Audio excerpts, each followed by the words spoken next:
Hi, my name is Rita Feutl, and I'm a writer and editor. What I like writing best is books for kids. Today, I want to talk to you about how I write historical fiction. I've done it twice, in Rescue at Fort Edmonton and in Rescue at the Rockies.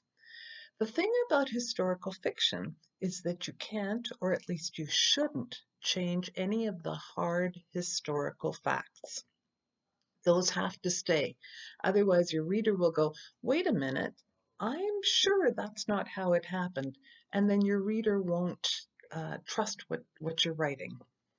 But what you can do is add extra details which help you with your story arc or the way you want your story to go.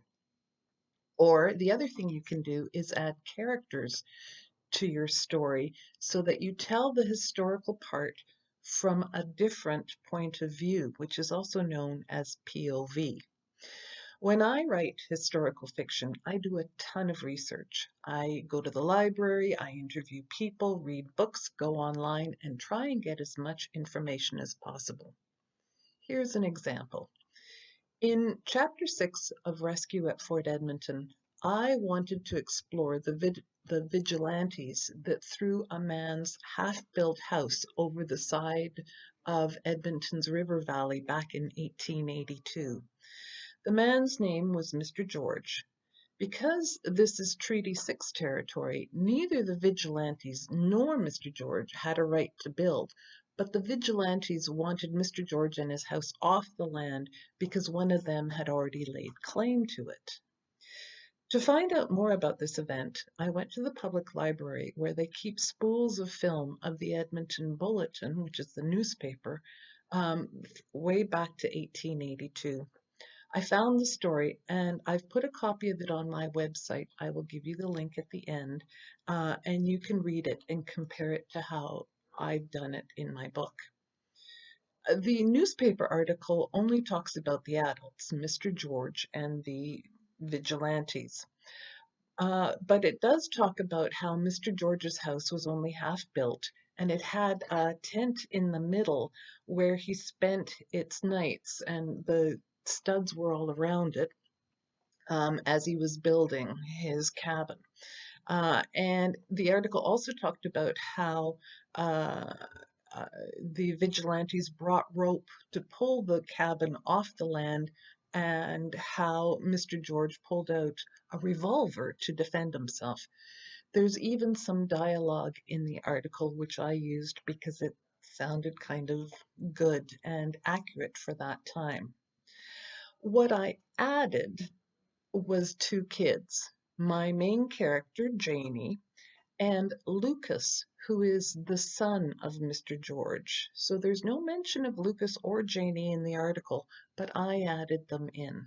And here's how I did it. George, so this is my story, and you'll see how it compares to the article. George, you got no right to be building on this land, called one of the men. There ain't no law that says I can't, said Mr. George, edging toward the tent that huddled in the middle of the half-constructed building. The men in this community already know who owns this land, and it ain't you, George, called another. Yeah, but the government hasn't said who owns it neither, so I reckon I can claim it just as well as any of you. From the edge of the clearing, Janie and Lucas watched as more and more men poured in. Every man from around these parts is here, whispered Lucas nervously. See how I'm doing it from the kids' points of view? A burly man elbowed his way toward the front of the crowd, which had now grown to more than 100 onlookers. George, if you do not remove this building from these premises in half an hour, these men here will be willing to render you all the assistance in their power. They'll knock it clear into the river if you don't see some sense. Without turning his back to the crowd, Mr. George reached inside the open tent flap, then straightened again. I ain't planning on moving this building, and I'll shoot me the first man who tries, he said, and pointed a revolver at the burly man. The crowd fell silent for an instant, but as Lucas and Janie watched, a nimble farmer leapt through the studs behind Mr. George and knocked him down.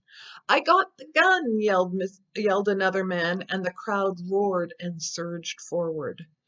"Come on, Jamie, we gotta go help," shouted Lucas, scrambling around the crowd for an opening that would get him to his father. Janey followed reluctantly, uncertain of what she was supposed to do. If this was the disaster she was meant to stop, she didn't have a clue about how to do it. Reaching the upright studs of the building, she watched as at least 4 men tried to pry Mr. George from the frame of his house, with little success.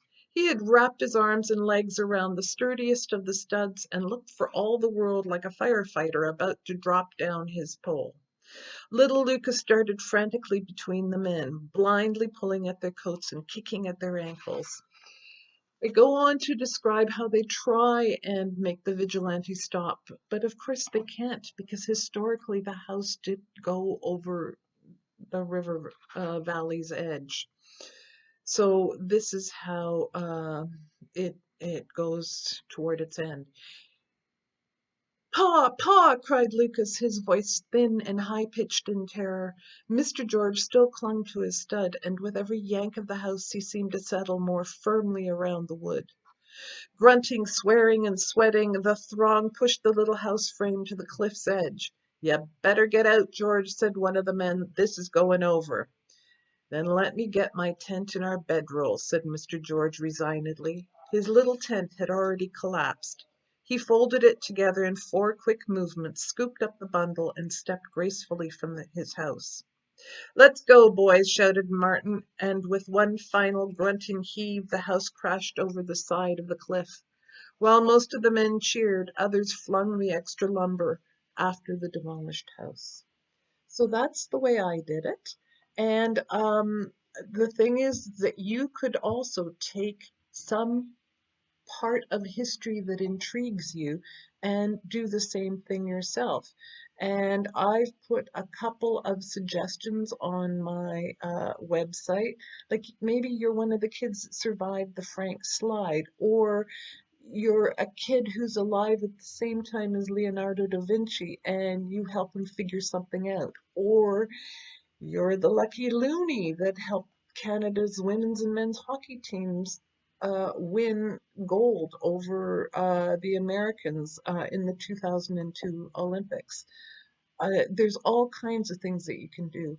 Just remember, make sure that you don't change the historical facts. They have to stay the same. Thanks a lot. Bye-bye.